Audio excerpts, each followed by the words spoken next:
Hello, welcome to part, I forget what number it is already. So, in this part, we're going to edit the KMP. Yeah. So, in your SCS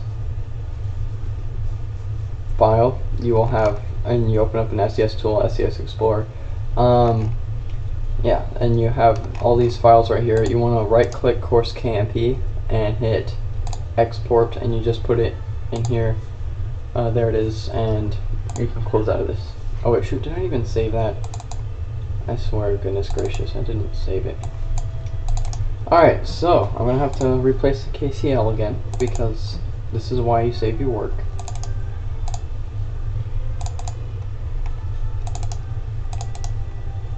Replace map. Yeah, and then you hit save. That's an important button you need to press, and then you just close that. So now that we have the course KMP, this chair's uncomfortable, exported, you want to open it with KMP Cloud, which looks like this. If this is your first time opening KMP Cloud, it'll have like a little window that pops up, and you just press OK or close, and then it'll pop up this one. So first what we want to do is we want to set the start position. So we want to go background, and then we browse, and then we find our race. And then if you named the textures correctly in the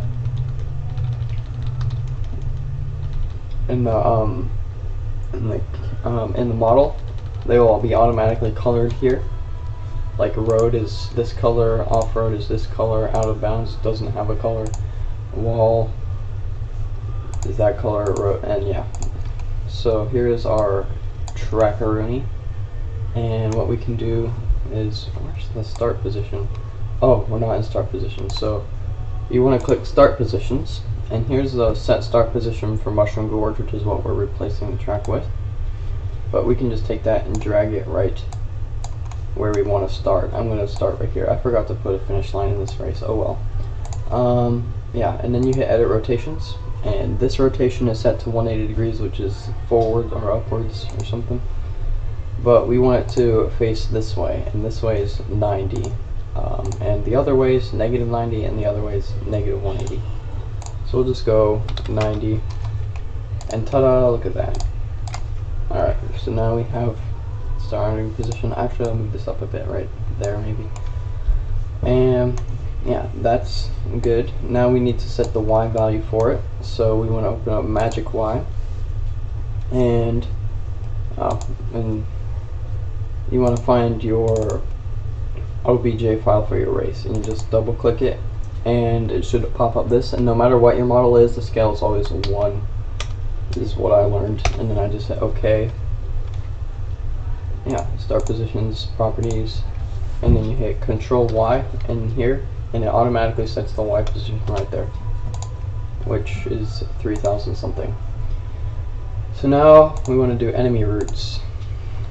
So these are the routes for Mushroom Gorge right now, but we don't want Mushroom Gorge's routes, we want our routes. So we go like this, and we right click. The fastest way I can do this is I just hover over delete and press enter, and then enter. And I just do that for all of these. I know Rainbow Road has a ton of routes, and it takes forever to delete them all. Alright, so, oh, whoops, I forgot to show you what to do. So now that you've deleted all of them, you want to right click enemy routes and click add. This adds a new blank group. And what you can do to fill in a blank group is you can hit Alt and click. This has dots, and they all go in order, so it like starts here, then goes here, then goes to this one, then goes to this one. But there's another way you can do this, which right here in draw settings, you can click here and click this follow me setting. And this one you can set, I'm going to set the distance to 4000, and you can close this out. And what happens is you start at the starting line, about the starting line, and you click and drag while holding the Alt key. So then you get this nice effect. So you don't have to put a bunch of dots, you have dots at equal length. And then let's just hit enter, and then we'll finish it off like that. There we go. And yeah, so that solves our enemy routes. Now we just need to set the Y values, so we can just go here and press Control Y on all of these.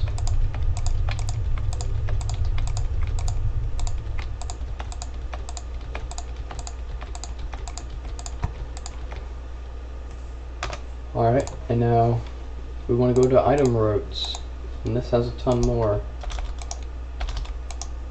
So just delete them all.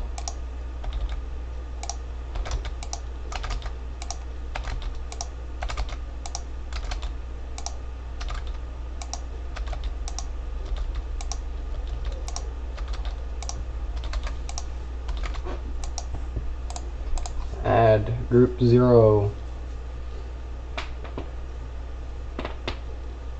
That was my neck. Interesting. Alright, so we just want to do the same thing. We can just use the same settings, it hasn't changed, and we can just start at the start position and go like this.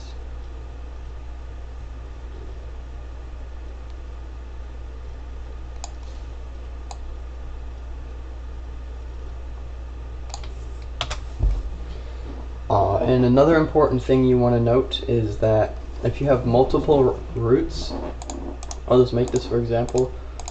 So if you want to like have this go like this and you want to split off and go around here or something, you can just add in another group and you can put in here like that.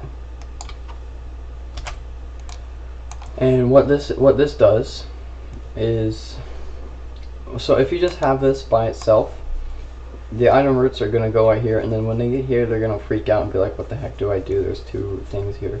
But so what you do is you go to item routes, you just click this and you go to properties. This also works for enemy routes, and this last one and next one are important, because this last one you want to put down the number of the group that you were previously on, or whatever the item was previously on. So for in this example, if you're here, it was previously on 0, so you can keep that the same. And for this next one, 0, the next one could either be 0 or 1, so you can put that there. And so this way it tells it that you can either go this way or this way, and yeah, I guess. And it also helps it so you can, so like if you're right here and you pick up an item box, it'll follow this route instead of like and then go over here. It's good for bullet bills and stuff. So yeah, I'm just gonna keep that one group for now. And now checkpoints. Oh wait, item routes. We need the Y values. That's right.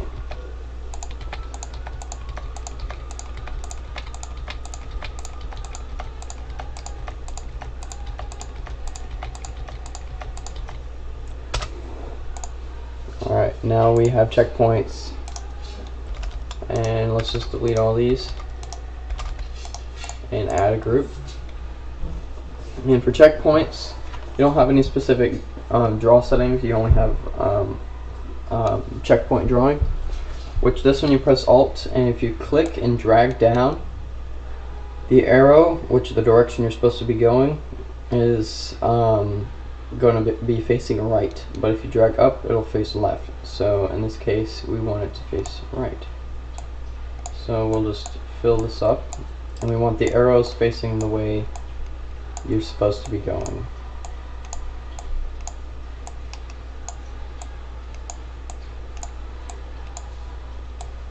And when it comes to checkpoints, for example, there's a little, like an invisible bubble that the game reads on checkpoints, which is from point to point to point to point to point to point. So what would happen is, if you had a corner like this, the bubble would be reaching from here to here and cut this corner off, which you don't want. You want the bubble to completely engulf the track, so you want to make it like this. So instead of having the bubble cut off the corner, it'll go to this corner and kind of fill it in like that. So there we go, it's perfecto. Alright, so you don't need to set Y values on checkpoints, but you do need to set key checkpoints and mandatory checkpoints. These are checkpoints that you have to pass in order to finish a lap. And yeah, so we want the first key checkpoint starts at 0, and 0 is always a finish line. So you could have like a 0 checkpoint right here, which is, or no, right here, which is our starting line. Or you can have a 0 checkpoint right here. So you can have 2 0 checkpoints. So you could like, you could start the lap here, you can go to lap 2 here, and then you can finish it right here, which would be a very short race. It'd only be 1 lap.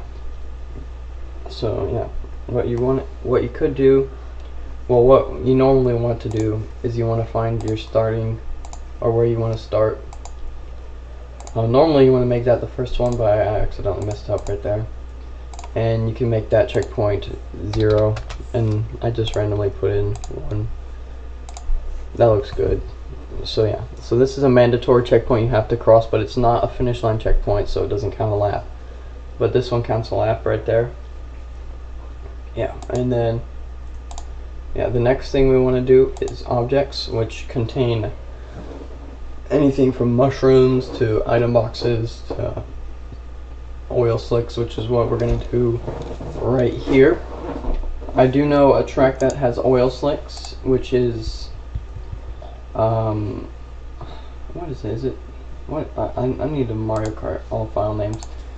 Mario Kart Wii all file names.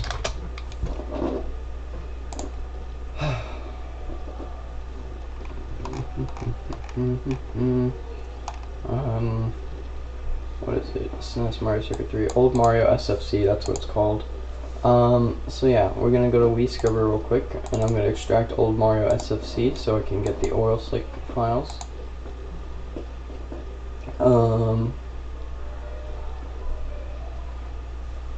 Yeah, so that would be ISO, MKWii, and then race course, and then Old Mario GC SFC right here, and then we hit extract. I'll put that in SCS's and then save that. We can close out of this now, go to SCS's, and right here we have Old Mario SFC. We can open that up, and then we go to a special website called KMP Object OBJ Query.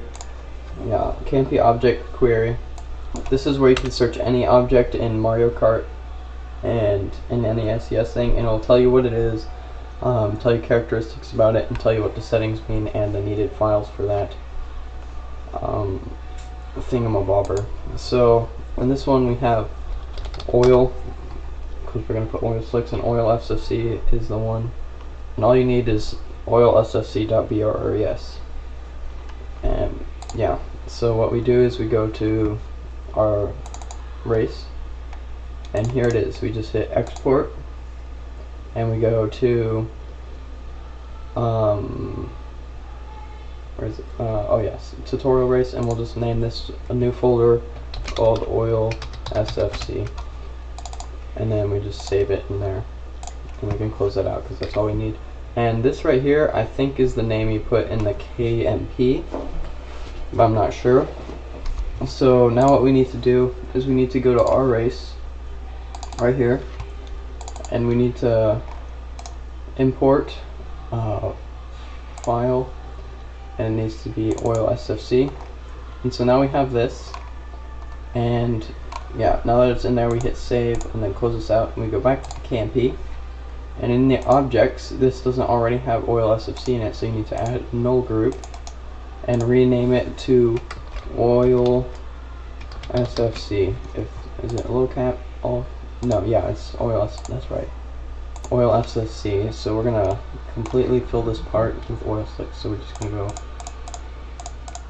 make it impossible for you to pass there. That's just gorgeous. Look at that. It's like an artwork. So we can now set all the Y values for these.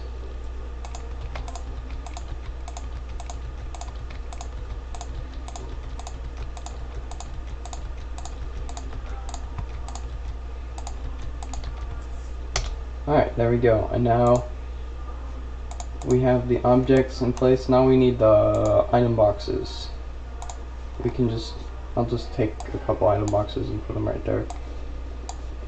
You can drag over the item boxes from the original game, or you can highlight all these, press the delete key, and then do the dot drawing, and you just go alt and you just put a bunch of item boxes. These are all item boxes. Yeah, I'm just gonna drag those over and deselect all these. Alright, yeah, I'll just put one there, because why not? And the last thing we need to do is the, no, not the last thing, we need respawns. Oh, wait. We need the item boxes to have a nice, we need them to have the,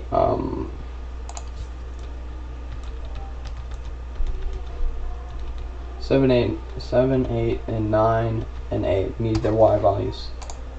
So it starts on 7, and we just go Control Y, and we just do this, and there we go, they're all set. Now we can do the respawns, which, let's just delete all these, and we can just go Alt, and we can put one here, I'll put one here, and one there. And now we just need to edit rotations, which I will do very briefly. So that one's already at 0, so we can just do that. Now we need their Y values.